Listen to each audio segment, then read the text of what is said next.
олон нийтийн телевизийн 600 студиэс үзэгч та бүхэнд хүргэж байна. За алсын хараа цуврал нэвтрүүлгээр Монгол улсын хөгжлийн урт хугацааны бодлогыг тодорхойлох шаардлага, боломж гарч шийдэлтэй холбогдох асуудлаар нийгмийн төлөөллүүдийн байр суурийг хүргэж байгаа. За энэ удаагийн нэвтрүүлгээр хөгжлийн нэг гол чиглэл нь тээвэр логистикийн салбар мөн үү гэдэг тухайн асуудлыг хөндөж зарим төлөөллүүдийн байр суурийг хүргэх болно. За хэлэлцүүлэгт оролцогчдыг танилцуулъя. За улсын их хурлын гишүүн зам тээврийн хөгжлийн сайд инх хамгаалан. За далаад гарцгүй хөгжиж байгаа орнуудын олон улсын судалгааны төвийн захирал Одооёр. За Улаанбаатар төмөр зам Монгол Оросын хувь нийлүүлсэн нийгэмлэгийн орлогч дарга Гамболд. За Монголын тээвэр зуучийн нэгдсэн холбооны удирдах зөвлөлийн дарга Солонго. За улсын их хурлын гишүүн Батэрдэн. За шинжилгээ ухаан технологийн их сургуулийн доктор профессор Асралт. За үндэсний хөгжлийн газрын хөгжлийн бодлого төлөвлөлтийн газрын дарга Мөнхболд нар оролцож байна. За одоо төлөөллүүдийн байр суурийг сонсъё. За манай улсын хувьд одоогоор тээвэр логистикийн салбар дотоодын нийт бүтээгдэхүүнд үзүүлэх нөлөөллийн хувьд бодит боломжийн хувьд ямар төвшөнд байна? Цаашдаа ер нь олон улсын тээвэр логистикийн зах зээлд өрсөлдөх чадвараа дээшлүүлэх, за эдийн засгийн өсөлтийг хангах, хурдасгах гэдэг юм уу? За нийгэм эдийн засгийн тулгамдсан асуудлуудыг шийдвэрлэхэд ер нь тээвэр логистикийн салбар бодиттой нөлөө үзүүлэх боломж байна уу? За сайдаас эхлэе. За Монгол улс бол юуны өмнө бид нар далаад гарцгүй орон. Гэхдээ хоёр талдаа бол хоёр том хөрштэй буюу хоёр том зах зээлтэй. Тийм учраас Монгол улсын хувьд бол энэ хоёр хөршийн хооронд хийгдэж байгаа худалдаа буюу Европоос Аз руу хийгдэж байгаа худалдааны гол зангилаа бүс төр байж байгаа. Хамгийн дэвт зам бол монголоор дамжих юм зам байгаа. Тийм учраас бид нар хуучин одоо ялэгддэг байсан цайны зам буюу одоо нэг бүс нэг зам, Монголын талын зам, сүүлд нь хөгжлийн зам гэж нэрлэдэг байна. Оросын албаны улсын Сибирийн зам энэ гурван төслийг нийлүүлж хөгжүүлэхэд бол эдийн засгийн коридороор монголоор дамжин өнгөрөх бараа эргэлтийн хэмжээ ихээр нэмэгдэх юм болцоо боломж байгаа. Ганцхан тоо хэлэхэд бол Оросын албаны улс бүгд найрамдах хятад улсын хооронд хийгдэж байгаа гадаад худалдааны эргэлт 2020 он гэхэд 200 тэрбум доллар төрөх юм. Манай улсын одоо бүгд найрамдах хятад улстай хийгдэж байгаа худалдааны эргэлт 2020 он гэхэд 10 тэрбум доллар төрнө. Тийм учраас энэ худалдааны эргэлт Монгол улсаар дамжиж өнгөрөх нь бол хамгийн богино гарцаа гэж үзэж байгаа. Тэгэхээр энд тээврийн салбарын буюу тээвэр логистикийн салбарын одоо үр нөлөө Монгол улсын эдийн засгт үзүүлэх үр нөлөө бол бас ихэ гэдгийг бас хэлмээр байгаа. Ер нь бол алс дорндоор тойрох нөгөө талаараа Казахстанаар тойрохоос Монголоор тойрох нь бол хамгийн дэвт байгаа. Ганц жишээ хэлэхэд энэ Тэнжингийн буюу Боохан болонгийн бомбтуудаас Монгол улсаар дайраад Монгол улсын хил хүртлэх одоо энэ Цаобэдийн Тэнжин, Дайлан гэдэг энэ Тэнжингийн бомбтуудаас замын үд бомбт хүртлэх одоо автотээврийн хугацаа бол 2-3 хоногт явж байгаа. Тэгээд замын үдээс Оросын албаны улсын наав шиг бомбтоор гарахад бид нар 2 хоногт гарчиж байгаа. За цаашлаад хугацаагаа жоохон сунгалаа гэхэд бид 7 хоногийн хугацаанд Оросын хил дээр хүргэх гэж байгаа байхгүй. Тэгэхээр энэ бол километрийн хувьд бол хамгийн датуу ийм километр.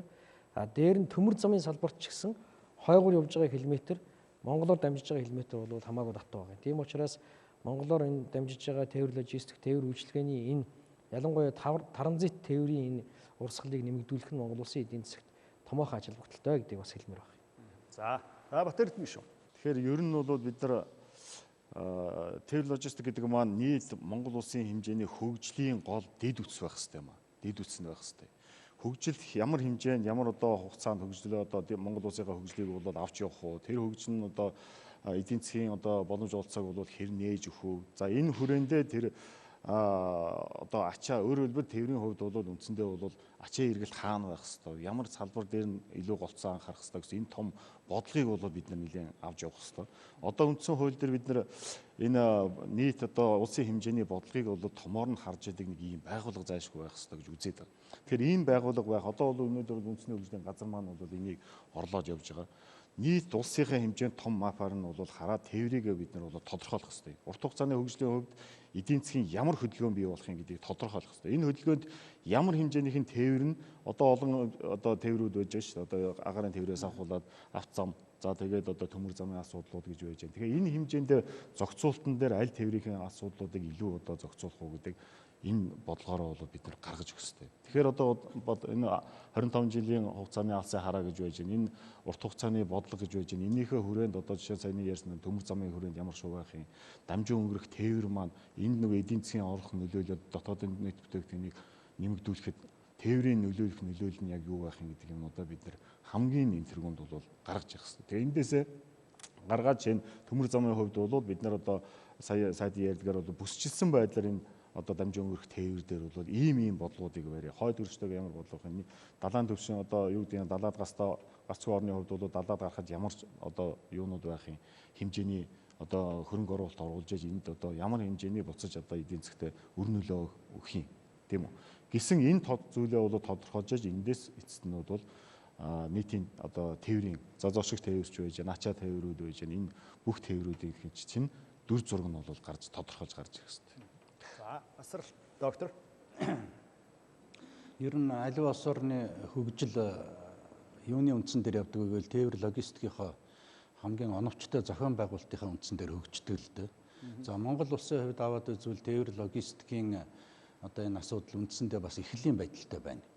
Өнөөдөр одоо жишээлбэл аймаг хооронд, аймаг хотын хооронд ачаа тээврийн одоо энэ асуудлыг аваад үзэхэд ерөөсөө л Улаанбаатараас аймагуд руу, аймагаас Улаанбаатар руу чиглэсэн ийм ачаа урсгал байгаа юм.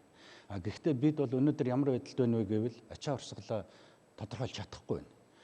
Өмнө нь одоо энэ 90 оноос өмнө бол ямар байсан бэ гэвэл ачаа тээврийг удирдах газар гэж Улаанбаатарт байсан. Аймагуудад бол бас аймгийн ачаа тээврийг удирдах газрууд байсан. Тэд бол мэдээлэлээ солилцдог, ачаагаа мэддэг, хаанаас одоо ямар ачаа хаашаа хөрөх үү гэдгийг одоо төв диспетчер нь зохицуулдаг юм байсан. Тэгэхэд бол ямар байсан бэ гэвэл сөрөг зэрэгцээ тээвэрлэлт нэг гардаггүй юм байсан л да.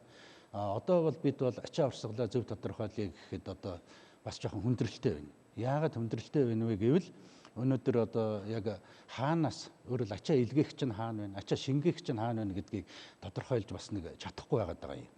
Тэгэхээр бид энийг бол нэгдүгээр тодорхойлох хэрэгтэй. Ингийн тулд бүртгэлийн системийг боловсронгуй болгох хэрэгтэй болчиход байгаа юм. За дээр нь одоо энэ тээвэр логистик дээр биднээс бас юу ярих вэ гэвэл одоо энэ бомтын асуудал гэж байна. Хуура бомтын асуудал гэж байна. Өнөөдөр манай оролцогчд бол ярих байх л та. Хуура бомтыг хөгжүүлэх хэрэгтэй.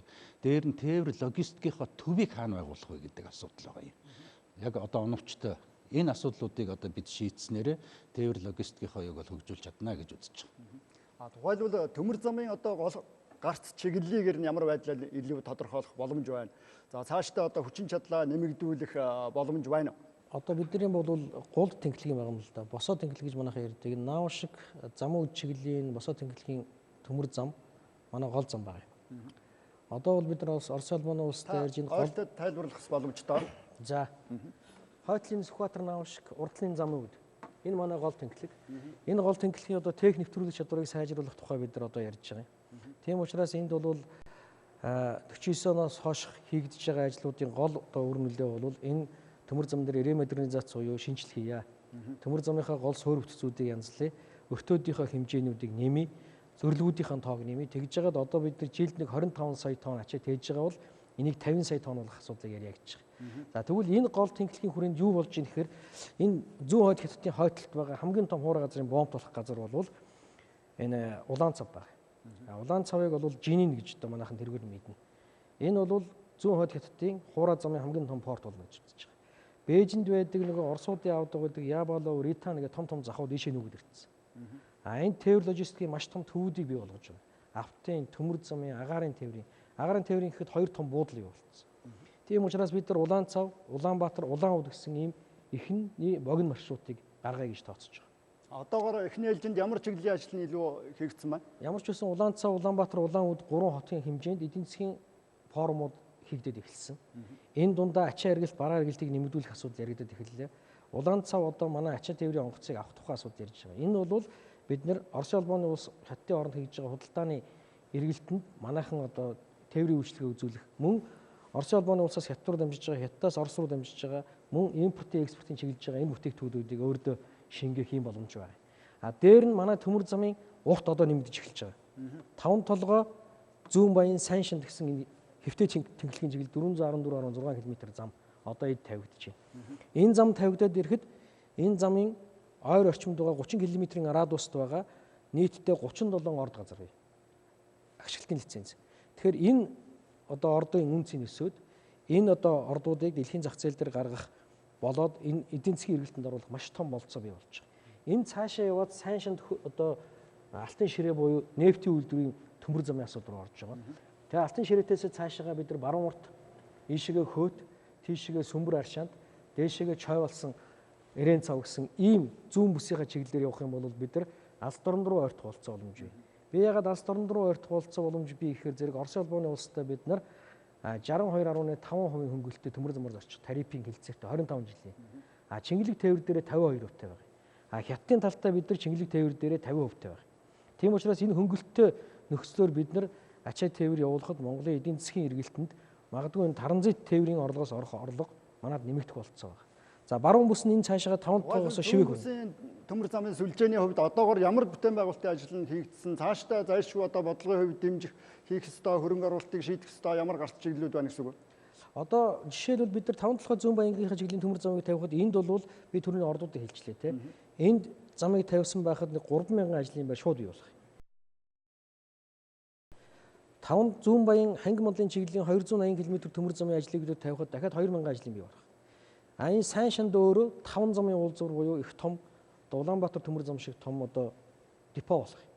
Тэгэхээр энэ бол 12000 ажлын байр бий болно гэсэн. Одоо цааш нь тавигдсан байгаа 27 км буюу энэ нефт боловсруулах үйлдвэрийн замыг бид нар цааш нь үргэлжлүүлээд тавих хэрэгтэй. Энэ нь бол нефтийнхаа бүтээгдэхүүнийг бид нар хоолоогоор татах уу эсвэл төмөр замаар татах уу гэдэг ажил явж байгаа. Хоолоогоор татах юм бол бид нар нэг чиглэлийн урсгалтай болчихно. Төмөр замаар татвал хоёр чиглэлийн урсгалтай болж байгаа. Уул уурхайн бүтээгдэхүүн, хөдөө аж ахуйн бүтээгдэхүүн, тэгээ хүн тээвэр, аялал жуулчлалын чиглэлээр эргээд нефтийнхаа бүтээгдэхүүнийг татах юм хоёр талын урсгалтай болно. Тэгэх юм бол хөөт бичгтийн чиглэл, хоошоо явах чиглэлдээ бид нар гарцаа гаргачих юм болцоо боломж үлдэх юм а гэж үзэж байгаа. Баруун бүсийн чиглэл. За баруун бүсийн чиглэл бид нар одоо бол төлөвлөж байгаа нь 5 толгоогоос шивээ хөрөнгө хүртэлх энэ замаа холбоё гэж төлөвлөж байгаа. Цаашдаа бол бид нар Арц суураас 5 аймаг дамжих юм. Завхан, Увс, Говь Алтай, Баян хонгор, Өмнө Говийг дамжаа шивээ хөрөнгөөр гарах энэ замын маршрутыг Оросын талаа ярьж байна. Оросын талаас бол Кизил Курагны чиглэлийнхаа замыг тавьж байгаа. Бид нар наанаас нь одоо энэ замаа тавих асуудал ярьж байгаа. Мөн хоёр дахь гарц нь олон овоотын чиглэл тавиад Эрдэнэтээр дамжиж орж ирэх бас гарц бий. Ийм хоёр гарцаар явах юм бол Монгол улсын төмөр замын урт бол нэмэгдэх, эдийн засгийн эргэлт нэмэгдэх ийм том давуу талбар бий болно гэж үзэж байна. Ер нь одоо баруун зүүн чиглэлийн төмөр замын сүлжээг барьж байгуул дуусгах цаг хугацааг яаж төлөвлөж байна? Цаг хугацааны үед бид нар одоо дөнгөж Оросын улбаны улстай энэ асуудлуудыг ярьж байна. Тээзүүгээ хийж дуусгах хэрэгтэй. Тэрний дараа хөрөнгө оруулалтын хэмжээг тооцох хэрэгтэй. Явах ачааныхаа эргэлтийн хэмжээг тооцох хэрэгтэй. Энийг одоо яг эдийн засгийнхаа үр ашигын тооцоо судалгаан дээр сууж байгаа. Зүүн талаа бид нар бол тооцсон. Энд бид нар зөвхөн 5 толгой гашуун сухатын чиглэлийн 267 км төмөр замыг тавихад энд 30 сая тонн ачааны эргэлт байна. Хоёр одоо автаараа болоод энэ төмөр замаараа. Ийшээгээ дахиад 30 сая тонны эргэлтийн одоо болцоо боломж гарч байгаа. Энийг бид нар хааш нь аваачих чинь гэхээр зэрэг Монгол улс Бохон булангийн энэ явууга Тинжин, Цабэди, Дайлан, Сүүжүн, Жинжоу гэдэг энэ бомбтууд. Энэ бомбтуудад Монголын одоо ачаа барааг очиход хамгийн дөт зам бол энэ гашуун сухатын гарц, энэ одоо ханги мандлын гарц, энэ замын үүдийн гарц, энэ гурван гарц байх юм аа гэж тооцож байгаа. Цаашлаад бол хөөт бичгтэр бид нар бас гарч болох юм аа гэж тооцож байгаа. За бусад төлөвлөлийн байр суурийг сонсъё. Ер нь одоо төмөр замын салбар бол цаашдаа зайлшгүй тээвэр логистикийн салбарын нэг гол байр суурь эзлэх орон зай мөн үү? За тэндээс.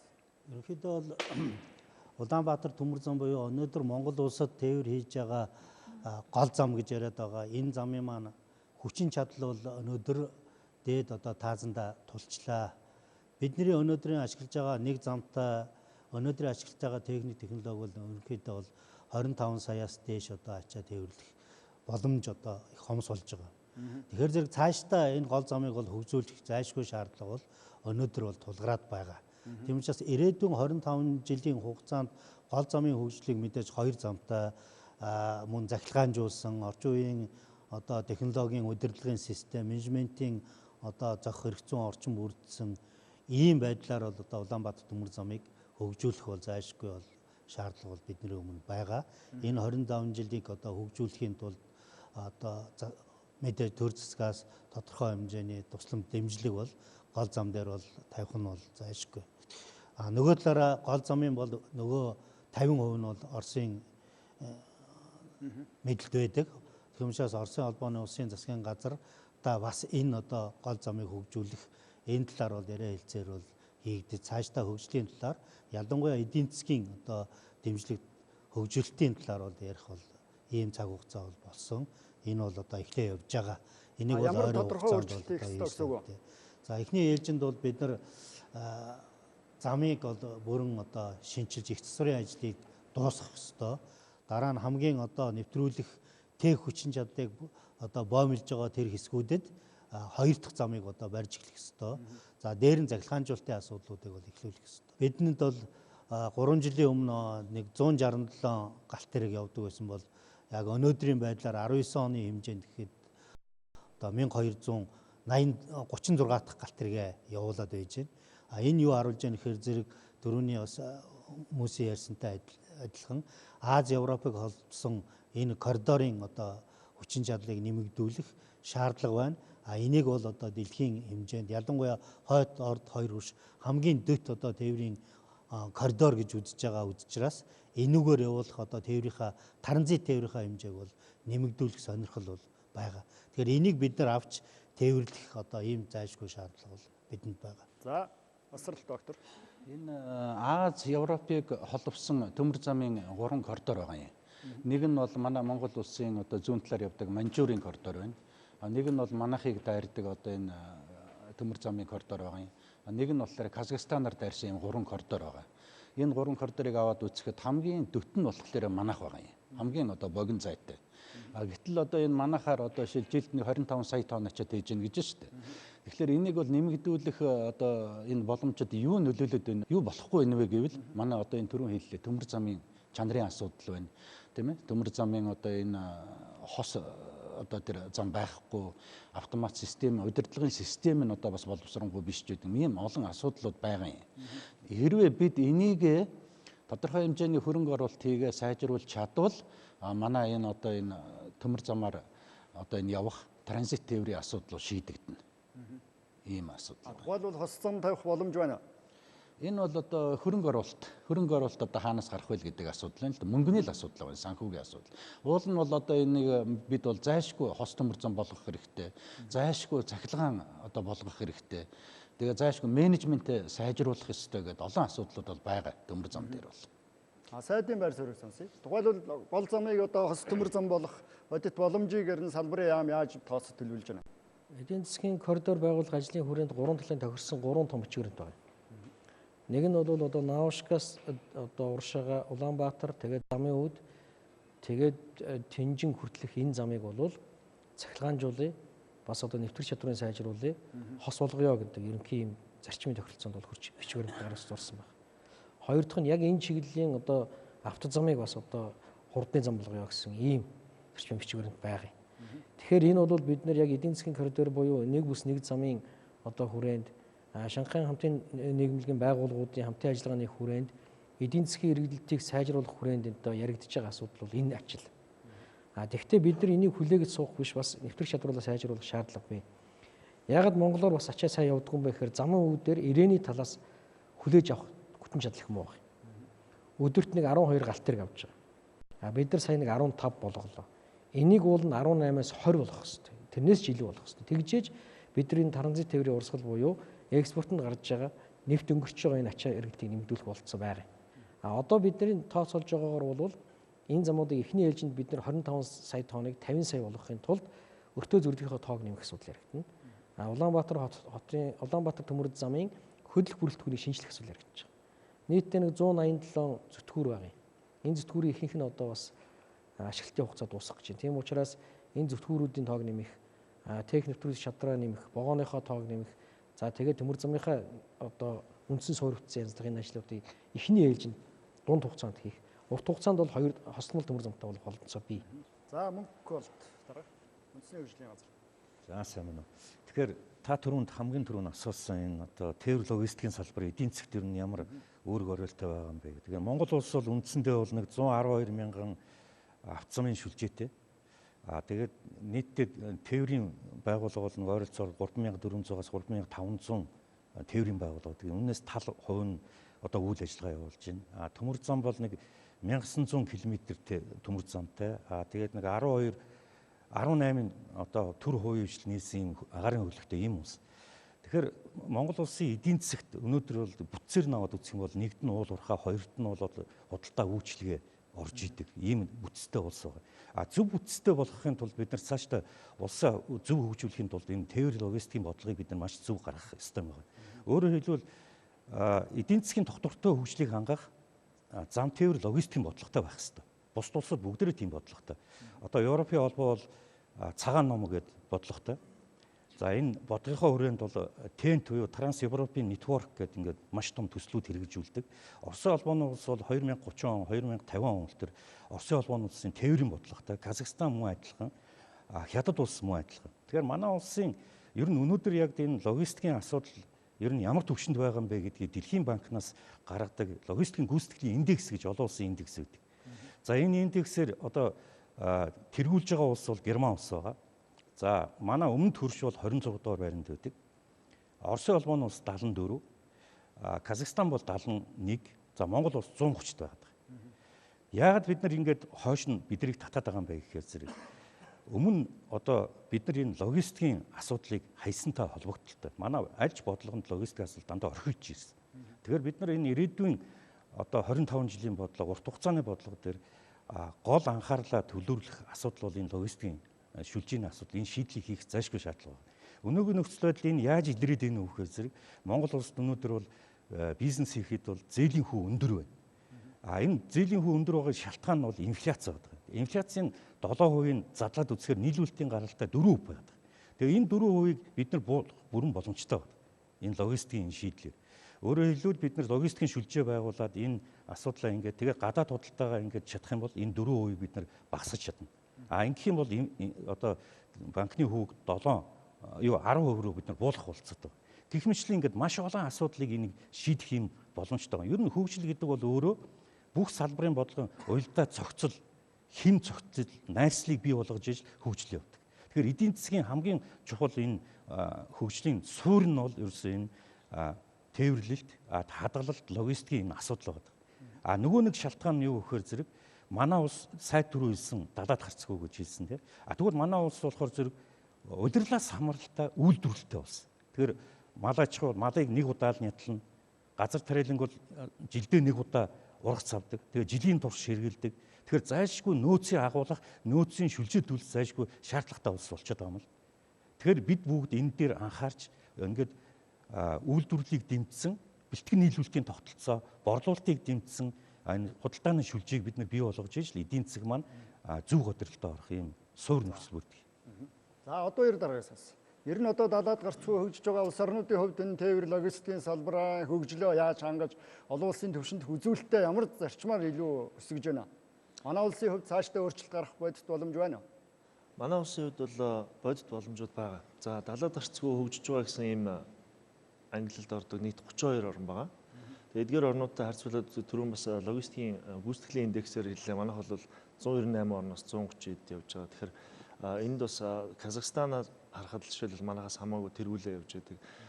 Улс орон болгон өөр өөрөөр хөгжүүлж байна л да. Тэгэхээр манай далаад гарцгүй хөгжиж орнуудын олон улсын судалгааны төвөр манай дээр хийж байгаа судалгаануудаас харахад бол бас энэ бусад хөгжиж байгаа орнуудаас бас суралцах юм их байна. Гишүүн орнууд болон энэ далаад гарцгүй хөгжиж байгаа орнууд бол энэ салбараа өөрсдийн хөгжлийн бодлоготой бодлогынхаа хүрээнд хөгжүүлэхээс гадна бас олон улсын хэмжээнд, бүс нутгийн хэмжээнд, бүс нутгийнхаа энэ тээвэр логистикийн салбарын хөгжлийн бодлоготой интеграцтай ууж холбож хөгжүүлж байгаа. Тэгэхээр түрүүн та асуусан энэ тээвэр логистикийн салбар ер нь дотоодын нийт бүтээгдэхүүнд хэрхэн нөлөөлөх юм бэ? Улсын хөгжилд ер нь ашигтай байх юм уу? Энэ бол олон улсын хэмжээнд хүлээн зөвшөөрөгдсөн асуудал. Хөгжилд бол зайлшгүй хэрэгтэй. Хөгжилд бол энэ тээвэр логистик олон улсын хоёр талын бол олон талх худалдаа бол зайлшгүй эргээр нөлөөлөх боломжтой. Гэхдээ энийг бол идэвхтэй бөгөөд үр дүнтэй, ашигтай, тогтвортой хөгжүүлэхийн тулд яаж хийх ёстой вэ гэдэг бас нэг өөр асуудал та. Тэгэхээр энэ дээр бол тодорхой судалгаанууд гардаг. Энэ дээр маш олон үзүүлэлтүүд, маш олон салбарын хамтарч ажиллах ёстой. Манай олон улсын судалгааны төвөөс харж байгаагаар бол яг манай Монгол улсын хувьд далаад гарцгүй орнуудтай харьцуулахад харьцангуй эерэг тийм нөхцөл байдал байж байгаа. Яг тэр хамгийн хоёр том зах зээл өвдөнд нь байж байна. За далаад хүрэх түрүүн сайжчихсан хэллээ бас энэ далаад хүрэх зай маань бол бас бусад орнуудтай харьцуулахад харьцангуй бага.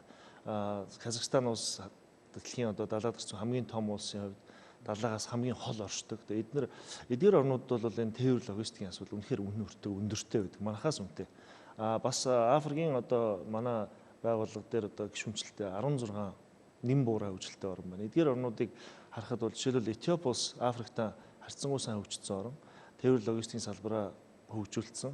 Гэтэл яг хөрш зэрэгэлдээ орнууд нь хоорондоо дайн дажин ижээдэг хөгжлийн одоо жинхэнэ хүндрэлтэй тээвэр логистикийн салбар нь бол унтсан ийм нөхцөлтэй орнуудтай харьцуулахад бол манайх хөгжих бодит бололцоо байгаа. Харин олон улсын салбарт яг энэ олон улсын эрх зүйн хувьд бүс нутгийнхаа хувьд олон улсын гэрээ конвенцэд нэгдэж орсон байдлаа харгалзаад энэ хэрэгжүүлэлтээр онцгой анхаарах ёстой. За дотооддоо мэдээж маш их ажлуудыг хийх ёстой байна. Энэ бол бүх олон судалгаагаар харагдаж байгаа. Хуурай бомбын асуудал байна. Хуурай бомбын конвенцэд манай улс нэгдэж орсны дараахан манай улсын судалгааны төвийн зүгээс хуурай бомб гэж яг ямар шүү юм байдгийг энэ нэг бодлогын хувьд яаж зохицуулах ёстой хамгийн сайн жишээнүүд хаана байна гэд бид нэр Чех улсын экспертүүдийг авчираад манайхын турал хийж ирсэн. Тэгэхээр эндээс бол сурах юмнууд зөндөө байдаг. Хуурай бомбын асуудал, агаарын тээвэр мөн одоо энэ хатуу дэд бүтцийн асуудлыг бол бүгдийн цогцоор нь ярих ёстой. Тэгэд бас Азийн хөгжлийн банк, Дэлхийн банкнаас хийсэн судалгаагаар бол харж хахад нийт одоо энэ тээвэр логистиктэй холбоотой олон улсын болон гадаад худалдаатай холбоотой амжилтыг 100% гэж тооцох юм бол хатуу дэд бүтцийн асуудал бол зөвхөн 25%-ийг эзэлдэг. Тэгэхээр бусад одоо үлдэж байгаа нь бол цэвэр бодлого, хэрэгжилт болон чадварыг бэхжүүлэх энэ асуудал дээр маш их ажил явагдах ёстой. За дээрээс нь бас төр хүн хэмжлийн хамтын ажиллагаа. За хувийн хэмжил маань бас улс дотроо нэгдмэл, нэг дуу хоолойтой гадагшаа гардаг бас ийм чадхтай байх ёстой гэсэн ийм дүгнэлтүүдийг бас хийж байгаа. За солонгод. Одоо Монгол улсын хөгжил, тээвэр логистикийн хөгжил чухал уу? Би бол хүнээр одоо улсыг хүнээр одоо төсөөлөх юм бол тээвэр логистикийн сүлжээ бол тэр судсан юм а гэж би боддөө. Тэгэхээр одоо жишээлбэл юу гэдгийг одоо бүс нутгаа холбосон ганцхан замтай тэр зам нь хязгаарлагдмал тийм байх юм бол хизээч одоо бүс нутгийнхаа одоо бодлоготой одоо уялдаж ингэж хөгжинэ гэж байхгүй. Тийм болохоор одоо тэр хатуу дэд бүтц бол яалтчгүй хэрэгтэй. Тэр сүлжээ бол тээврийн сүлжээ улс оронд бол хэрэгтэй.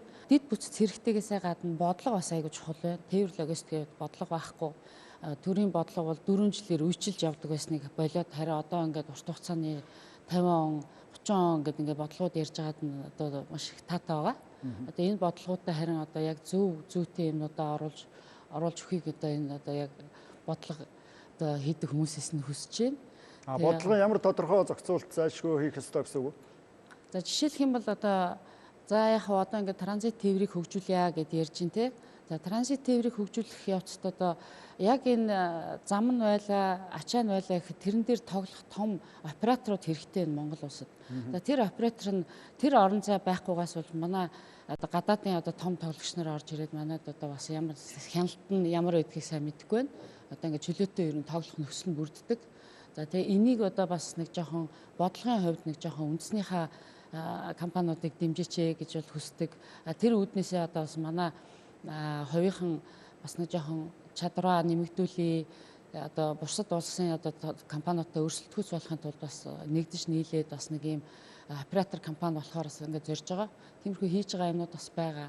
За дээрээс нь одоо тээврийг хөнгөвчлөх тал дээр бас айгүй их ажил хийх харагддаг. Одоо сая одоо хүмүүс ярьлаа шүү дээ. Хуурай бомб гэдэг. Хуурай бомб гэх юм уу, нэгдсэн терминал гэх юм уу, зайлшгүй одоо тэр тийм нэгдсэн тийм терминал бол манайд бол хэрэгтэй байна. Тэгээ энэ нь болохоор юу гэдэг хэрвээ хуурай бомб болох юм бол одоо бомбтоос шууд Улаанбаатар руу нэг одоо маршрутаар ингээ галт тэргээд ирэх одоо тэр нөхцөлийг бүрдүүлэхийн тулд бид нарт заавал бомб гэх юм уу одоо терминал бид нарт заашгүй хэрэгтэй байгаа.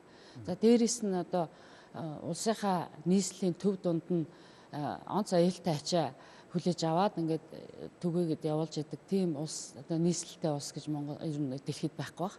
Тэгээ манай улсын хувьд тийм байдаг. Тэгэхээр тэрийгээ бас яаралтай шийдэж аюултай ачааны терминалыг одоо хотоос яаралтай гаргах хэрэгтэй. Хвчлэн одоо иймэрхүү бодлогод бас хэрэгтэй байна. За өтөрд нэг шиг.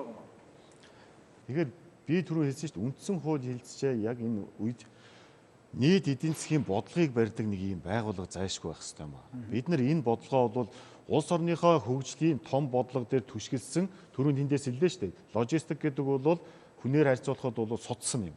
Тэгэхээр тэр хүн одоо бодитойгоор ажиллах, энэ эдийн засаг бодитойгоор явах өсөлтийн одоо урт хугацаанд нь тодорхойлд энд зориулсан төмөр замын болоод одоо энэ логистикийн бүхэл том тээврийн бодлогоо бид нар суц мэт ингэж гаргаж өгөх хэрэгтэй байхгүй дээ. Сая эндээс бид нар бас зарим нь яригадаад байх шиг байна. Бодлогын зүйлүүд бол зарим тал дээр алдагдлаа гэдэг. Үнэн байхгүй. Одоо чинь сайдын хувьд бол жишээ нь яваад очихоор чинь нэг ийм зүйлүүд хийх ёстой, урд нь хийгжээс ажил, за энийг үргэлжлүүлнэ ингээд яриад идэг. Үнэндээ бол энэ том бодлогынхаа хүрээнд төмөр зам дээр ийм зүйл хий. Нин тэргуунд одоо тийшээгээ төмөр замаа тавь. Тэгээд дараа нь энэ одоо дараалтын бүр тодорхой гаргаж өгöd. Жишээ нь урагшаага төмөр замаа дараа нь зүүн тийшээ гэж байдаг. Эсвэл одоо нин тэргуунд одоо босоод тэнхлийгээ том төмөр зам дээр хүчитгээд хийчих гэдэг юм уу. Ингээд бодлогын энэ том төлөлтүүдийг нэгдүгürt бол гаргаж өгөх хэрэгтэй. Энэ маань өөрөө эдийн засгийн хүчин чадлыг нэмэгдүүлнэ. Хоёрдугаарт ер нь бид нар эдийн засгийг хөгжүүлж юуны төлөө хөгжүүлэх гэдэг. Энэ эдийн засаг хөгжин улс орны хөгжин гэдэг чинь энэний цаана бол ард иргэд түрүүний ярьсан аж ахуйн нэгжийн чадрыг л бид нар хангаж өгөх гэдэг байна шүү дээ. Иргэдлүүгээ хандсан үйлчилгээ эцсийн энэ бол иргэдлүүгээ хандсан үйлчилгээ. Түүнээс сайдын ч байдаг юм уу, төмөр замын ч байдаг юм уу төлөө энэ байгууллагын төлөө одоо яамны төлөө ажиллаж байгаа ажил биш байхгүй да. Гол нь. Тэгэхээр энийг том бодлого гэж бид нар яриад байгаа одоо жишээ тэр юу руу оруулах гад үндсэн хууль руу бид нар оруулах гад одоо чинь эдний байгууллага үндэсний хөгжлийн газрыг томруулаад томоор нь хардаг болох гэдэг юм. Энэ лүү гол анхаарлаа бид нар хандуулах ёстой. Нэгдсэн бодлого зангидсан институцийн хувьд ямар статустай байх боломжтой гэсэн үг үү? Бие даасан салбар яам байх шаардлагатай юм уу? Аль эсвэл одоогийн бүтцийн механизмаа ашиглах боломж байна уу? Бүх яамдууд засгийн газрын хэмжээнд урт хугацааны хэмжээнд 20 жил 30 жилийн хугацаа. За 30 бол бас ерөнхийдөө бол холдчих гээд байдаг. Тэгэхээр 20 жилийн хугацаанд бол ийм бодлогуудыг зангидна гэдэг. Энэ дотор нь одоо юунууд нь яамдуудын бодлого нь тодорхойлогдоод нэг бүгдийг баццсан л байх хэрэгтэй. Түүнээс хин нэгэн сайд хуржингуудлаа одоо гайхалтай ухаантай байгаад бүгдийг хийнэх биш. Тэр сайд чухам яг 4 жилийн хугацаанд харин ёстой мэдлэг боловсруулаа хангаад тэр хийх ажлыг бол хордовчлог, төрөвчлөх, зөв хийх тал дээр нь анхаардаг тийм чадварыг эзэмсэн. Том бодлогыг бол миний түрүүний яриад байгаа энэ үндэсний хөгжлийн газар мэт ийм том байгууллага дээр тэр чигээр нь цогцоор нь харж байгаа ийм бодлого байх хэрэгтэй. Ер нь бол бид яриад байгаа магадгүй ерөнхий сайдын зэрэгт магадгүй улсын их хурлын дэргэд ийм бодлого барих хэрэгтэй. Энэ бодлого ажил алга болчиход бид нар магадгүй одоо тухайн засгийн газарт тухайн ерөнхий сайд аль чиглэлөө илүү их харж чадж байгаа тэр чиглэлийн салбар нь хөгжөөд нөгөөх нь жоохон үлдчих жишээ. Ийм хүү доголдол гараад байгаа байхгүй. За асрал доктор. Энд нэг юм байгаа маа. Энэ бодлого ярьж байна. Тэгэхээр төрөөс автотээврийн талаар баримтлах бодлогыг 2018 онд одоо боловсруулж баталсан. За төрөөс төмөр замын талаар баримтлах бодлого, төрөөс агаарын тээврийн талаар баримтлах бодлого ингээ бүгдээрээ баталсан. Гэхдээ энэ бодлогонууд бүгд хоорондоо бас ингээд яг зөвхөн тухайн төрөл рүүгээ чиглээд хоорондын уялдаа холбоо алдагдсан юм гэсэн тийм бодлого байгаа юм. Тэгэхээр энэ дээр бол юуг анхаарах хэрэгтэй вэ гэвэл энэ бодлогонуудыг хооронд нэгдсэн нэг бодлого одоо болгох. Энэ асуудлыг шийдэхгүйгээр одоо ингээд бие одоо ингээд хөөгөөд зөвхөн өөрийнхөө юмнуудыг хөөгөөд ингээд тий энийг нэгдсэн нэг бодлого болгох хэрэгтэй. Тэгвэл энэ хөгжинэ. Гол суурь нь ерөөсөн. Тий. Төлөвлөгөөний комисс гэж байсан. Тэн дээр бүх бодлогоо зангидаа тэргээр ороогүй бол сангийн яам мөнгөний гаргадаг. Салбар яамдууд ажилддаг гэсэн байхгүй. Энийг бол яг тэр лугаа явуулж байгаа юм бас биш. Сая одоо Батэрнэг шүү ярьлаа. Энэ үндэсний хөгжлийн газрыг яамны статустай болгоод төрийн бодлого барьдаг болгоё гэж. Тэгээд төрийн бодлого бариад эрхийн хаалтад эн чинь улс орны бодлогыг том зургаар нь харна. Бүх салбараа том зургаар нь харна. За хөдөө аж ахуйн салбар яаж хөгжих гэж байна? Уул уурхайн салбар яаж хөгжих гэж байна? Гадаад худалдаа аялал жуулчлал яаж хөгжих гэж байна, тийм ээ? Энэ чиглэл дээрээ тээвэр логистикийн буюу үйлчлэгээнийх нь юмнууд яаж зохицох уу гэдэг ийм нарийн юмнуудыг цогцоор нь харах ийм бодлогын хүрээнд бид нар манай ярьж ин л да. Энэ бас их зөв юм байна. Хоёр дахь нь бол бид нар юу гэж нэхэр зэрэг одоо бүс нутгийн хамтын ажиллагааны үйл ажиллагаа хийх төгссөн. Одоо Орос улмын улсаас Сибирь бол Уралын нуранаас нааш 50 сая хүн байна шүү дээ. Монголчуудын бараа бүтээгдэхүүнийг маш талархалтай авч хэрэглэдэг. Махан бүтээгдэхүүн, арьс шир, ноос, ноолор, үслэг идэл тийм ээ. 100% хятад байна. Тэр чигээрээ өвөр монголчууд. Яг энэ хэсэгт бол бас монголчуудын бараа бүтээгдэхүүнийг талархан хэрэглэдэг юм газар. Тэгэхээр манай бараа бүтээгдэхүүн хаана илүү борлогдох уу? Тэр зах зээл дээр бид зарах хэрэгтэй байна. А уршаагаа яваад бид далайн чанд руу аваачаад цагаан хэрмээс уршаа гаргах чаар нэг халуун оронд чинь манай бүтээгдэхүүн тохирохгүй байна л. Тэгэхээр энэ чиглэл дээр худалдаагаа дагсан сүлжээнүүдийг бас бий болгох шаардлага байна. Одоо сая бид нар ярьж байгаа төмөр замын асуудлаар нэг бодлого юм ярьлаа тий. Авто замын хэмжээнд бол бид нар одоо Аз Европыг халсан авто замын сүлжээнд холбогдох хэрэгтэй. Тэгэхийн тулд бид нар зүүн хойд Европын одоо орнууд болох энэ нэлээд хэдэн орнууд байна л дээ. Итали, за Урмын, за тэгээд Чех, Словак, за Латв, Литв, Беларусь гэдэг энэ газруудтай бид нар автовын хэлцэрүүдийг хийж байгаа. Тухайлбал одоо автозамын гол сүлжээг ямар байдлаар төлөвлөж байна? Ер нь бол Монгол Улсын засгийн газрын мөрөн хөтөлбөрийн хүрээнд бол 20 он гэхэд бүх аймагуудаа хатуучилтай автозамаар холбоё гэдэг зорилт тавьсан. Энэ том зорилтын хүрээнд одоо 5 аймаг үлдсэн байсан. Энэ жил бол толбон нуурын чиглэлийн 67 км орчлоо. Ховдын одоо Ярантайн чиглэлийн 60 км-ийн зам орчлоо. Баян хонгорын 167 орчлоо. Одоо Говьалтай чиглэлийн Байдраг Говьалтай чиглэлийн 126.4 хойтон жил орно. Завхан Улаанбаатарын чиглэлийн одоо яг ганц үлдсэн байгаа нь бол одоо Загастай давааны 67 үлдчихлээ. Сая өнөөдөр бол хойшоо сонгон нөмрөг чиглэлийн 67 км наашаага 137 гэдэг ингээд бүгд ороод нэг харгасын 135.5 гэдэг ингээд ороод дуусчих. Тэгэхээр зэрэг эхний ээлжинд бид нар бүх аймагуудаа бол тосон замаар холбочих. Дараагийн ээлжинд одоо баруун бүс нь бол цагаан нураас наашаа явж байгаа нь ховдын үеншээ гарч байгаа босоод тэнхлэг бол ашиглалтанд орчиж байгаа. Зүүн бүс одоо ингээд энэ төмөр замууд дагаад ингээд ашиглалтанд орчих юм бол бид нар автын төмөр замын 3 гацтай болчихж байгаа байхгүй. 90 цав чулуун хороо тэгээд уршаага хөөд бичигт хавирга одоо аршаан сүмбэр гэдэг. Төв нь болохоор зэрэг Сүхбаатар замын үүд гэдэг ингээд гарчдаг. Энэ тал нь болохоор зэрэг Артсуур ийшээгээ одоо өмнө говийн гашуун сухад бомтоор гарчдаг. Нөгөө талаараа бол цагаан нураар орж ирээд булган үенчээр гардагч байт юм. Ийм чиглэлээр ингээд явах юм бол биднэрт сүлжээ маань өргөсөд байгаа. Тухайлбал өмнө тодорхойлж байсан мянганы замын маршрут өөрчлөгдөх үү? Хэвээр байх уу? Мянганы замын маршрут хэвээр байгаа. Хэвтэ тэнглэгч босоод тэнглэгч. Гэхдээ гарч байгаа одоо гарцууд нь нэмэгдэж байгаа. Энэ бол бас сайн талтай. Та яг зөв асуулт асуулаа. Мянганы замын маршрут өөрчлөгдөх үү гэж тийм. Энэ магадгүй өөрчлөлт шаардлагач гарч магадгүй. Жишээ нь автозамын сүлжээ одоо сайд хэллээ. Автозамын сүлжээгээ бид нар бүрэн дүүрэн бий болгож байна. Одоо ингээд 20 он ингээд ерөнхийдөө бол бий болчих واخ. Автозамын сүлжээ сайжраад ирэхээр нөгөө онгоцны одоо зорчигч урсгал бол жишээ нь багасаад ирдэг. Ягаад тэгэхээр доошогоо автозамын сүлжээ бий болоод ирэхээр тэрнийгээ түшгэлсэн тээврийн сүлжээ чинь илүү өргөн жишээ нь урсгал нь бий болоод явчихдаг. Тэгэхээр тэр онгоцоор нисдэг урсгал бол хасагтаад явчихна шүү дээ. Би дөрөв хэлсэн шүү дээ. Эдийн засгийн хөгжил гэдэг энэ дэд үтсийг хөгжүүлэх гэдэг логистикийг хөгжүүлэх гэдэг гол ганц эцсийн зорилго нь юу юм бэ бид нар? Нэг яамны том бүтээн байгуулалтыг том бодоод байгаа мó? Эсвэл цаанд зорилго нь юу юм бэ? Цаад зорилго нь бол энэ хувийн ившил дээр бууж байгаа, иргэд дээр бууж байгаа өртгийг багасгах хамгийн гол зорилго чинь ерөөсөө тэр байхгүй да. Тэрнээс бид нар харах ёстой. Тийм тохиолдолд жишээ нь автозамын сүлжээ бүрэн бий болсон тохиолдолд хамгийн хямд тээвэр бол автотээвэр болчихсон. Тэгвэл автотээвэр рүүгээ илүү хөрөнгө оруулалт хийх шаардлагатай байна. Сайдын хувьд бол. Тэгээд магадгүй тэр иргэний нөхцөлөө хийжээс хөрөнгө оруулалтаа баг татахч байд юм. Энэ бол өөрчлөлт байхгүй. За нөгөө талаар бол одоо жишээ нь бид нар төмөр замын том сүлжээгээ шинээр хийх гэдэг нь шүү дээ. Одоо бол жишээ нь зүүн Баянгаас 5-7-гийн шиглэл хэвтээ одоо тэнхлийн төмөр зам барьж ийж юм. Хэрвээ хэвтээ тэнхлийн төмөр зам чинь хэрвээ тийшээгээ бүрэн баригдах юм бол ачаа урсгал, том ачаа урсгал бол төмөр замд яваад орчих. Тэр тохиолдолд тийшээгээ явдаг нэг автозамын ачаа урсгалч нь бол багасаад ирэх байхгүй. Энэ тохиолдолд тийшээ заавал автозам тавих гэж зүтгээд явахгүй. Тийм биз. Инхээр энэ сүлжээ чинь ерөөсө бодлого бол дандаа өөрчлөгдөж явж явах хэвээр. Бодлогын ганц зорилго бол хаана ачаа урсгал байж байгаа, хаана эдийн засгийн эргэлтийг бид нар хийж чадах уу. Тэгээд энэ дээр үндэслэн сая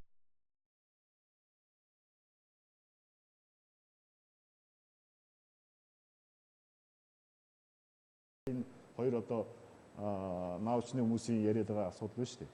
Судалгаа шинжилгээ хийж байгаа хүмүүс. Эднэрийн бодлогыг бид нар хамгийн түрүүнд дэмжих хэрэгтэй байхгүй юу? Ер нь авто замын салбарыг хөргөх гэдэг юм уу, сүлжээг өргөхийн тулд төсвийн бодлого яаж үйлчилж байна? Яг одоо энэ ерөөсөө нэгдүгээр ачаа урсгалдуу бид нар яаж орж ирэхийг, хоёрдугаар тэмлүүгөө орсон хөрөнгө оруулалтаа дистарагийн зүг болох асуудал болчиход байгаа байхгүй. Одоо жишээ нь авто зам дээр бол үндсэндээ бол 20 он гээд бид нар бас том сүлжээ бий болчихно. За тэгжээтэл магадгүй энэ нэг том ачаа урсгал, нэг том уурхаа бий болох ч байд юм уу. Хоёрдугаар одоо эдийн засгийн гол бодлого төлөлтөөс бид нар эн чинь салбарлаж гарч явах ёстой шүү дээ. Хувийн хвшил магадгүй ийшээгээ илүү хөрөнгө оруулалт хийх ёстой. Бид энд үйлдвэр барих ёстой. Жишээ нь урд бүсүүдэд нүүрс угаах үйлдвэрүүдээ жишээ нь бий болох ёстой шийдвэргээд гараад ирнэ шүү дээ. Илүү өртөг болох. Тэгвэл тийшээ бид нар авцамаа тавиад өгье л дээ. Нөгөө сүлжээг нь бий болгоод өгье гээд тэр бодлогон дээр бол ёстой хөрөнгө оруулалтаа дахиад шилжүүлээд явах юм бол бидний одоо нэг давуу тал байгаа. Авцамууд бол ингээ холбогдчихлоо.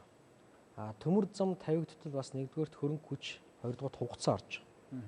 Тэгэхээр зэрэг бид нар төмөр замаа тавигдад дуусаад ачаа эргэлтийнхээ хэмжээг нэг дахин нэмээд эдийн засгээ 3 дахин тэлэх тийм бодлогын хүрээнд бол энэ алсын харааны бодлого болж байгаа. Яг ойрын бодлогын хүрээнд бол бид нар энэ авцамаа баруун бүсээрээч, төвийн бүсээрээч, зүүн бүсээрээч ашиглаад явуулах нь бол яг бодит одоо ийм ажлуудыг хийж болж байгаа юм л да. Цаашдаа бол бид нар бас нэг зүйлийг бодож байгаа. Энэ баруун Улаанбаатар орж ирж байгаа, үенчээр гарч байгаа энэ чиглэлээр Казахстаны талд манайд нэг санал тавьдیں۔ Тэр нь болохоор зэрэг Бүгдээрм театрд улс Казахстан, Оросын холбооноос Монголыг холбосон ийм колцоо байгуулъя. Энэ хэсгээрээ эдийн засгийн эргэлтэнд орох ийм ажлуудыг хийя гэж одоо санал тавьдаг. Тэгээ энэ нь бол магадгүй цаашдаа явах юм бол бас бүс нутгийн хөгжилд нэлээд том хөв нэмрээр бололцоотой. Алс дормдоор бид нар одоо энэ Боршо хандгайт буюу арт суурийн чиглэлээр гарч байгаа энэ хэсгээр бол цаашгаа яваад Красноярскээр дамжаад хойшоо гарах ийм нээлт юу гарцууд бас байгаа. Энийг бол ашиглаж болно гэдгийг Сибирийнхэн бас ярьж байгаа. Сибирийн хамгийн том логистик төв бол Новосибирск гэж байна. Тэгэхээр энэ Новосибирскийн төвийг бид нар ашиглаад энэ бүх Сибирт тэгээд Уралын нурууны цааталт явах мөн одоо энэ Дундад Азийн орнуудтай холбогдох ийм болцоо боломжоо бас ирэл хийх хэрэгтэй. Тэр байна эргээд бас нөгөө нүүдэлч улсууд байсан. Энэ улсууд руу бид нар хамтын ажиллагаагаар хөгжүүлэх ийм болцоо боломжийг бас давхар судалж явах шаардлага хэрэгтэй байна гэж бодож байгаа. Яг эцсийн эцэст бол бид нар хил дээрээсээ биш далайн бомбд хүргэж бараа бүтээгдэхүүнээ зарах нь улс орны эдийн засгт хамгийн үргэлжлэлтэй болж байгаа. Тухайлбал логистикийн гол одоо өндөр зэрэглэлийн гэдэг юм уу хүлээн зөвшөөрөгдөх төвүүдийг хаана байгуулах боломжтой гэж үздэг. Нэгдүгээр замын үүд. Хоёрт нь хойд хил дээр буюу Алтан булаг. Гуравдах нь Цагаан нуур. Эсвэл Арт суурь. Ингээд тэгээд томоохон хотын одоо төвүүд ингээд байгуулахад бид нар сүлжээнийхээ асуудлуудыг холбох юм болцоо боломж бас бүрднэ гэж ингэж үзэж байгаа. Одоогоор аль чиглэлийн төвний илүү одоо яг хамгийн түрүүнд одоо хөдөлж байгаа энэ бол Улаанцаа, Улаанбаатар, Улаан үүд гэсэн энэ 3 улаан хотын логистик тээврийг эрчимжүүлэе гэдэг асуудал явж байгаа. 3 одоо улсын яамдын ажлын хэсэг уулзаад энэ дээр бол 200 машин хоорондоо солилцъя гэж тохирсон. Цаашдаа бол манай энэ Гашуун Сүхбаатар явж байгаа 14 мянган жолооч бол дандаа нүүрс зөөдөг биш бас транзит тээврийн ачаа зөөдөг ийм чиглэл рүүгээ явах хэрэгтэй гэж тооцож байгаа. За үндэсний тээвэр логистикийн сүлжээний судалгааг бол манай үндэсний хөгжлийн газар хийгээд дууссан.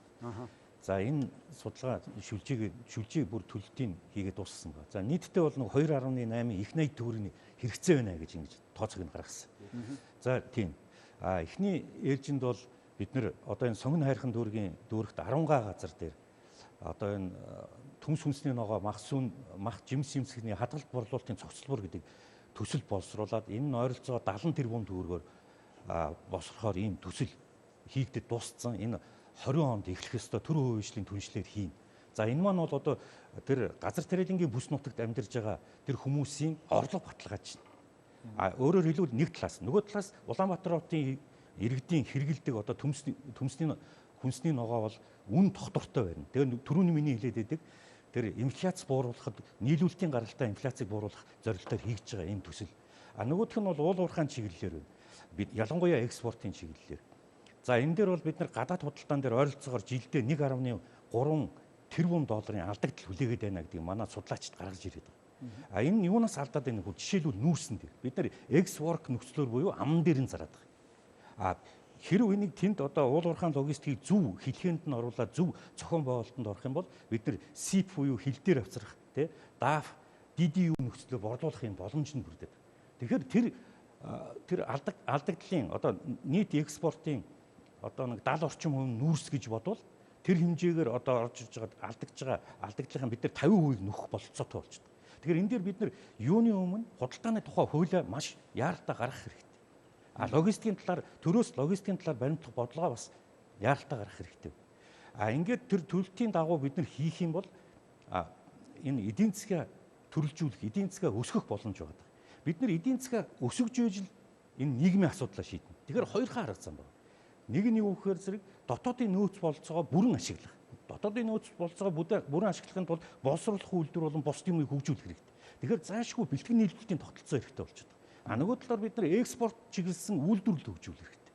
Тэгээ экспорт чиглэлд үйлдвэрлэл хөгжүүлэхээр худалдаа тээврийг хөнгөлөх бодлого хийх хэрэгтэй болчиход. Тэгэхээр энэ бомтын хөгжлүүд, хуура бомтын асуудал бичиг баримтын ижилсүүлэлт гэдэг маш олон хийх ажлууд биднэрт хүлээгдэв. За яг энэ дээр бол яг тодорхой харагдаж штэ. Энэ тэргуунд хаана эдийн засгийн одоо эргэлтийг бий болгох юм бэ? Жишээ нь Улаанбаатар хотын ойролцоо тэр хөнгө сүнсний ногоош байдаг юм уу тарих ийм том паркийг бий болгоё гэж штэ. Энэ бол эдийн засгийн том бодлого байхгүй. Энэ том бодлогуудыг нэгдүгээр хийх хэрэгтэй. Хаана эдийн засгийн хөдлөх хүч бий болох. Тэгэн гутал одоо тээвэр зуучийн чинь гүгээд ороод ирэх байхгүй юу? Тэнд ачаа эргэлт бий болоод ирвэ те. Ямар ачаа одоо тээвэр зууч хийх ёстой ингэдэг асуудал гараад байна. Тэр асуудал нь гараад ирэхээр жинхэнэ энэ тээвэрчээ жинхэнэ яамны хүрээнд за тэгвэл ийшээ чинь бид нар энэ тээврийг чинь хийж өгье. Төмөр замын ийшээ барьж өгье. Авто замын ийшээ барьж өгье гэсэн энэ уялдаа холбоог бидэнд нэн тэргуунд гаргаж иржээд эндээсээ зураг харах хэрэгтэй байхгүй юу? Логистикийн чиглэлээр хөрөлдсөн хэд хэдэн зүйл байгаа. Барилгын материалын логистик төв. Төмс хүнсний нөгөө одоо дайжихын гаралтай бараа бүтээгдэхүүний логистик төв. За тэгээд таранзит тээврийн усгалыг дамжуулах Чингэлэг тээврийн логистик төв гэдэг. Ингээд энэ олон логистик төвүүд хаана яаж байрлах вэ?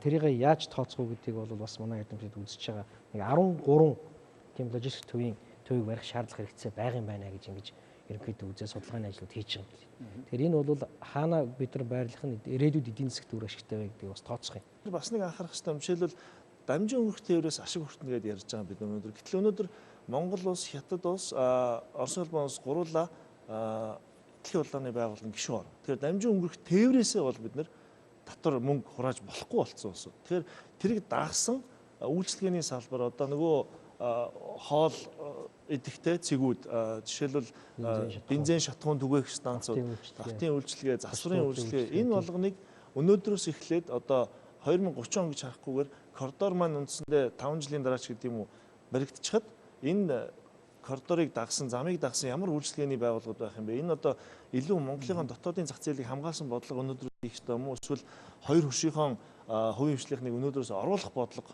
тэнцвэртэй оруулах бодлого ирж ирэх ёстой юм уу гэдгээ хүртэл ярих ёстой. За дээрэс нь бас нэг олон улсын хэмжээнд, бүс нутгийн хэмжээнд манад их ашигтай нэг нөхцөл бүрдсэн. Тэрний юу гэхээр Тир Карне гэж конвенц байдаг. Энэ конвенцт бол авто тээврийн одоо конвенц. Энэ дээр Хятад улс бол нэгдээгүй байсан. Өнгөрсөн жил 17 онд нэгдээд одоо ойрын хугацаанд дөнгөж сая манай байгууллагаас нэг хурал хийхэд Хятадын төлөөлөгчнөр ирээд ойрын хугацаанд Хятадын газар нутгаар бол бас гадаадын тээврийн хэрэгсэл бол зорчих боломжтой болж байна гэдгийг бол мэдээлсэн. Дээрээс нь Ши Цзиньпин даргаыг ирэхэд 2000 онд хийсэн хэлэлцээр дээр бол өмнө нь тийм заалт байгаагүй. Зам тээврийн салбарын маань ажиллаж байгаад тодорхой нөхцөл бүрдэх юм бол одоо Монгол улсын тээвэр зуучин компани Хятад улсын газар нутгад тээвэрлэл хийх боломжтой байж болно гэсэн заалт орсон. Тэгэхээр олон улсын хэмжээнд, бүс нутгийн хэмжээнд хамгийн өндөр түвшиндээ гэрээ их зүүн хувьд бол хамаг юм шийдсэн байна гэж бид нар харж байгаа. Судалгааны төвийн зүйл. За солон эдийн засгийн коридор гэж одоо хүмүүс ярьж штэ тий. Тэгээд энийг ингээд за 5 жилийн дараа баригдахад хувийн хвшлүүд бэлэн үү гэвэл яг одоохондоо бол манай хувийн хвшлүүд бол бэлэн биш байна. Яг тэгэхээр за Хятад руу гарыг гэхлээр Хятадууд бол нөгөө өөрийнхөө шаардлага тавина. China 5 гэдэг стандартна машин дээр тавьчихна. Орос руу гарыг гэхээр евро 4 5 гэдэг ингээд шаардлагуудад тавьчихна. Тэгэхээр нөгөө тэр нь айгүй өндөр үнэтэй тэгээ манай хувийн хвшлүүд одоо бас тэрийг тийм одоо том хэмжээний парк бүрдүүлээд тэр тээврийг гадагшаагаа бол оролцож чадахгүй юу гэдэг дээр бас эргэлзээтэй. Тэгэхээр дахиад нөгөө гадаад эзэнтэй компаниуд орж ирэл энийг хийх л байх л та. Тэгээ ер нь боломж нь бол нэгдэж байгаа. Одоо ч гэсэн Монгол машинууд яг тир аваад Европ руу яваад буцаад ирж байгаа. Хятад руу бол одоохондоо гарч чадахгүй иймэрхүү байдалтай байгаа. За гамбалдар. Яг энэ дамжин өнгөрүүлэх тээвэр мөн энэ логистикийн тээврийн холбоотой асуудал дээр манайхан бид нар ерөнхийдөө одоо техникийн хүчин чадал өнөөдрийн байгаа байдал нэлээд хоцрогдмол нэлээд хуучирч байна гэдэг энэ хандлагаар хандаад байгаа. Одоо дараагийн бодлого дээр бол бид яг энэ тээвэр хий гэдэг чинь бол энэ бараа бүтээгдэхүүний үн өртгийн гол одоо нэг хэсэг. Тэгэхээр энийг багасгах шаардлага бол мэдээж аливаа өрсөлдөгч тээврийн байгууллагуудын дунд гарна. Тэхийн тулд яах вэ гэдэг бас бодлого байх хэрэгтэй. Зөвхөн төмөр замын чиглэлээр ингээд харахад бол бид өнөөдөр тээврийн хэрэгсэл буюу вагоныг одоо хойшоогоо Европын чиглэлд одоо нэг одоо царигтай энэ чиглэлд бол яг стандарт шаардлага хангасан ийм хөдөлгөөн явуулах юм бол бид тэр одоо ачаа хүргэж байгаа хугацааны болон ачааны одоо өртгөөс тодорхой хэмжээний бид өөрийн хөдөлгөөнөөрөө тээвэрлж байгаа гэдгээс хамаарат бол бас одоо хөнгөлөлт гарч ирнэ гэж ингэж үзэж байгаа. Нөгөө талд нь логистикийн үйл ажиллагаанууд гэж байгаа өнөөдөр яг тээвэрлэгч нарт бол яг тэр одоо терминалууд тэр юунууд бол өнөөдөр бол нэг тийм шаардлагатай биш. Энийг хувийн хвшлийн одоо байгууллагуудаар хариуцуулаад хийх тэр талбай тэр одоо байгууламжийг удирдах зохион байгуулах менежментийн ажилд нь дандаа хувийн хвшлийнхнийг татаж оруулах юм бол энэ тээврийн зардал өртөг бол илүү одоо багасна гэж ингэж одоо төмөр замчдын зүгээс бол харж байгаа. Энэ бодлого бол дараагийн энэ юун дээр бол байх хэрэгтэй. Нэгэнт одоо бид бүх юмыг шинчилж байгаа одоо шинээр барьж байгаа үед бол бид нөгөө шатаратаа явна гэдэг тийм систем биш. Жинхэнэ одоо орчин үед дэлхий дээр хэрэгжилж байгаа тэр техник, технологи, тэр менежментийг л авчирж сууршуулах хэрэгтэй. Энэгээрээ бид адилхан одоо хойд урд хөрс Европын орнуудтай өрсөлдөх юм боломж бол байна шүү дээ. Өнөөдөр Монголын контейнер тээврийн вагон Сүхбаатараас цаашаа явж чадахгүй байна. Тэгвэл одоо оруулж ирэх гэж байгаа шинэ хөдөлгөөнийг оруулж ирэх гэж байгаа энэ хувийн хвшлийнхэн маань байгууллагууд маань яг стандартыг хангасан сүүлийн үеийн ийм одоо хөдөлгөөн оруулаад ирвэл энэ Брест хүртэл явах одоо бүрэн боломжтой. Находка хүртэл явж байна. Владивосток хүртэл явна. Энэ бол бүрэн боломжтой. Энэ мэтчлэнгээр бол одоо тээврийн нөлөөлөх тэр өртөг зардлыг багасгах тал дээр бас бодлого байх шүү дээ. Олон улсын одоо эрхцэн хэмжээний хүрээнд бүс нутгийн байгууллагууд улс орнууд бол одоо ингээд дэлхийн хамтын нийгэмлэгүүдэд илсээд ерөнхийдөө нөхцөлчин бүрдчлээ. Энэ дээр цааш нь шат ахиулж ажиллах ёстой гэдэг зарчмыг ярьж байна тийм ээ. Энэ бол зөв. Хоёрдугаарт нь хувийн хвшлийн байгууллагууд ажиллах гэхээр хоёр талдаа бас хориг саад байна. Энэ үнэ. Хоёр талдаа болохоор зэрэг одоо Евразийн эдийн засгийн комисс буюу тэр таможенны союз гэж юм байсан. Энэ одоо Евразийн эдийн засгийн комиссээр бид нар нөгөө гишүүнчлэлтэй биш учраас манай бараа бүтээгдэхүүн тийш явахад өндөр татвартай байна. Энэ дээр бид нар тариф чөлөөт худалдааны хилцээлт нэгдэж ороод явах юм бол гишүүнчлэлтэй болгоегүй шүү дээ. Ингэх юм бол бид нар бас Орос улбаны улсын зах зээл болоод бусад тэр одоо СНГ-ийн орнуудын зах зээл дээр гарах болцсон боломж байна. Хятадын хувьд бол бид нар бас хятадын одоо зам тээврийн яам болоод бусад газруудтай бид нар байнгын ажиллагаатай комисс гэж юм байгуулад ажиллаж байгаа. Тэр нь бол бас энэ хөнгөлтүүдийг үзүүлэх үүднээс саяны 200 машины зөвшөөрөл өгж байгаа нь энэ. Тэгээ цаашдаа бол Монголын машин бас яг энэ бүс нутагтаа явах болцсон боломж бүрдэх байх. Агаарын тээврийн салбар бол одоо сүүлийн үед хамгийн хурдтай хөгжиж байгаа тээврийн салбар. Ялангуяа Монгол улсад шин тутам одоо энийг бүр маш сайн хөгжүүлэх болцсон боломж байгаа. Air cargo буюу агаарын тээврийн одоо энэ ачаа тээвэрлтийн салбар бол дэлхийд маш хурдтай хөгжиж байгаа. Тэр агаарын тээврийн нягтшил бас их болж байна. Энэтэй уялдуулаад бид нэр агаарын тээврийн салбараар дамжуулж гадаад худалдааны эргэлтээ нэмэгдүүлэх ямар болцоо боломж байна гэдгийг дээр бас давхар сүүлд нь бас хармаар юм байл. Өнөөдөр бид нарт бас цаг байсангүй төлхөө нөгөө явж байгаа. Бол агаарын тээврийн ямар тодорхой гарц байх боломжтой байна вэ? Одоо бид нарт нэг ийм зүйл байгаа юм. Одоо агаарын тээврийн энэ үйлчлэгээ буюу ачаа тээврийн чиглэлээр бид нар энэ зүүн хойд хятад тэгээд Орос улбаны улсын Сибирийн чиглэлд бол ачаа тээвэр хийх болцсон боломж байгаа. Манайх ачаа тээврийн нэг юутай болсон. Бүгд тэр чиглэлдээ бол нисгэх юм болцсон боломж өгч гисэн. Хоёр дахь нь бол бид нар зорчигч тээврийн асуудал дээр бас нэлээд анхаарах хэрэгтэй. Гуравдугаар дамжин өнгөрөх тээврийн асуудал дээр анхаарах хэрэгтэй. Энэ гурав дээрээс бид нар бас маш тодорхой хэмжээгээр боловцсон боломжуудыг олох эдийн засгийн өсөх болцсон боломж байна гэж ингэж харж байгаа. Яг л Монголын агаарын орон зай бол бас сэрэг. Хятад болоод бусад улсуудынх бол маш нягт болсон.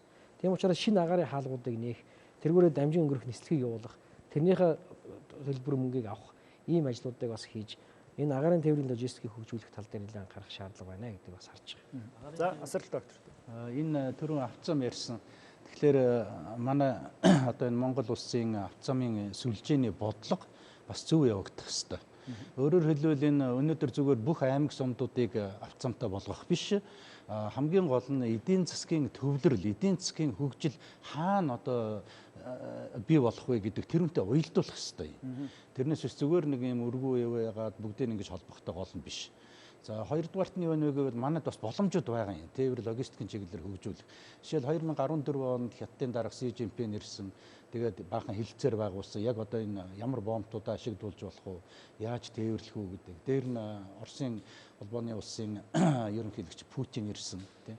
Энэ дээр бол олон санамжчгууд байгуулсан. Ганцхан энэ дээр бүрэн энийг биднээс ашиглаж чадахгүй байгаа юм. Байгуулсан мөртлөө санамжчгээ байгуулсан мөртлөө түүнийг ашиглаж чадахгүй ингээд байгаад байгаа. Тийм учраас энэ дээр бас анхаарлаа хандуулах хэрэгтэй гэсэн ийм бодлого байна. Яг энэ төвөнд бол бидэнд одоо өнөөдөр тулгараад байгаа нэг одоо муу зуршил байна шүү дээ. Авт тээврийн сүлжээ, авт замын сүлжээ гэхэд хин хаан лоббитон тийшээгээ аймаг руу холбочээд, сумдуудыг хооронд холбочээд үгүй байхгүй да. Эн чин дээрээсээ бодлоготой яг энэ бодлогоор хаана урсгал бий болж ийн гэдэг нөгөө энэ тэргүүнд авт замаа тавьж өгвөл одоо бол бид нар чинь бас нэг том алдаа гараад байна шүү дээ. Зүгээр лоббидол аймаг нутгаад холбох ганц том зорилго тавиад байгаа болохоос биш. Цаана эдийн засгийн төвлөрөл, эдийн засгийн урсгал, ачааныхаа урсгалыг бид нар тооцож чадахгүй. Тэрэнд нөгөө төлөлт байхгүй болчиход байна шүү дээ. Алдагч. За мөн энэ дээр бол гол нь бид нар энэ худалдаа тээврийг хөнгөлөлтөд гол анхаарал хандуулах хэрэгтэй байна. Тэгэхээр худалдаа тээврүүдийг бид нар өөрсдөө хязгаарлаад байгаа. Дэлхийн банк дөрөв биднэрт маш олон хэлбэрээр зөвлөгөө өгч ирсэн. Тэгэхээр бид нар юугаар зөвшөөрлөөр жишээлбэл хязгаарлаж байна. Ялангуяа гайл өөрийнхөө үйл ажиллагаагаар энэ худалдаа тээврийг одоо маш их хөндрүүлж байна. Одоо яг хил дээр гайлын шалгалт хийх гэдэг байгаа байхгүй. Тэгвэл орчин үеийн гайлын шалгалт гэдэг чинь эрсдэлээр суурилсан. Тэгээд бүр ийм логистик төвүүд дээр хийгддэг. Одоо жишээл Хамбургийн порт гэтэл 3 сая контейнер ирж байна шүү дээ. Тэнд нэг ч алдаа гарахгүй. Тэр контейнер болгоныг задлж үзээгүй шүү дээ. Тэгэхээр манай гайл бол эсрэгээр машин болгоныг задлж үзэх гэж яваад байдаг. Энэ нэг бүдүүлэг энэ байдлаас бид нар нэгдүгээр салмаар байна. Хоёрт нь энэ янз бүрийн зөвшөөрлийн асуудал байна. Энийг маш энгийн болгох хэрэгтэй. Тэгжиж манай улсын энэ тээвэр энэ логистикийн салбар маш хүчтэй хөгжих юм байна. Хүнд суртлыг арилгах хэрэгтэй. Одоо ялангуяа энэ бидний дижитал эдийн засаг, квант эдийн засаг гэдэг ирээдүйд нэлийн юм ярих гэдэг юм л. Энэ бүх эдийн засаг чинь цаана дандаа бараа урсгал юм. Тэр бараа урсгал чөлөөтэй явдаг байж бидний өрсөлдөх чадвар дээшлэх гэдэг. Тэгээ энэ бүгд рүү бид нар анхаарсан бодлого хийх шаардлагатай болоод байна. Түрүүн хэлсэн тэр агаарын тээвэртэй холбоотой нэг судалгааг би бас дурдчихсан. Яг энэ далаад орцгүй орнуудын хувьд энэ агаарын тээврийн асуудал маш том яригдж байгаа зүйл. Одоо маш чухал болж ирж байгаа. Яг тэгэхээр зөвхөн далаараа гарах биш, тээвэрлэх асуудлыг бол бас агаараар хийх. Ялангуяа нэмүртэг шиг гэсэн жин багтай болон үнэтэй бараануудыг бол агаараар тээвэрлэдэг. Энэ дээр бол бид нэр Төв Азийн 5 орн зориулж нэг олон улсын судалгаа хийсэн. Төв Азийн 5 орн бол зүүн өмнөд Аз руу дэлхийн одоо эдийн засгийн хөгжил эд буцалж байгаа тэр бүс рүү бол 7 хоногт 2хан нислэгтэй мөртлөө Оросын холбооны улс руу 5 нислэгтэй байсан. Энэ дээр нь үнслээ судлаад ийшээ урагшаа гарах юм бол ямар ашигтай байна вэ? Яаж одоо агаарынхаа тэр иргэний агаарын салбараа, нислэгийнхаа салбарыг одоо чөлөөлөх юм бол илүү либералчлах юм бол ямар ашигтай байна гэдэг ийм судалгаа хийсэн. За далаад орцгүй орнуудын хувьд бол хөгжсөн нэг орн байна, Люксембург. Люксембургийн люксээр бол иргэний агаарын тээвэр нь одоо зорчигч тээвэр нь бол маш бага. Гэхдээ дэлхийн хамгийн одоо тэргүүлэгч карго тээвэрлэгч байдаг. Тэгэхээр эндээс бол сурах тийм бэлэн жишээнүүд, сайн жишээнүүд байгаа даа. Бид нар бол өөрөө далаад гарцгүй жижигхэн том гүрнүүдийн дунд оршдог орн. Гарцаа бол ерөөсөө агаараар тодорхойлоод санхүү эдийн засгийн үйлчлэгээр тодорхойлсон ийм л орн байдаг л. За баярлалаа. Эрхэм үзэгчдээ Монголын үндэсний олон нийтийн телевиз алсын хараа нэвтрүүлгээ хүргэлээ. За энэ удаагийн нэвтрүүлгээр хөгжлийн нэг гол тулгуур нь тээвэр логистикийн салбар мөн үү гэдэг тухайн асуудлыг хөндлөө. За энэ удаагийн нэвтрүүлэгт улсын хурлын зарим гишүүн, зам тээвэр хөгжлийн яам, замын төмөр замын байгууллага, олон улсын байгууллага, салбарын мэрэгжлийн холбоо болон эрдэмтний төлөөлөл оролцлоо. Үзэгч та бүхэнд алсын хараа нэвтрүүлгийг олон нийтийн телевизийн 6 зүгийн студиэс хүргэлээ.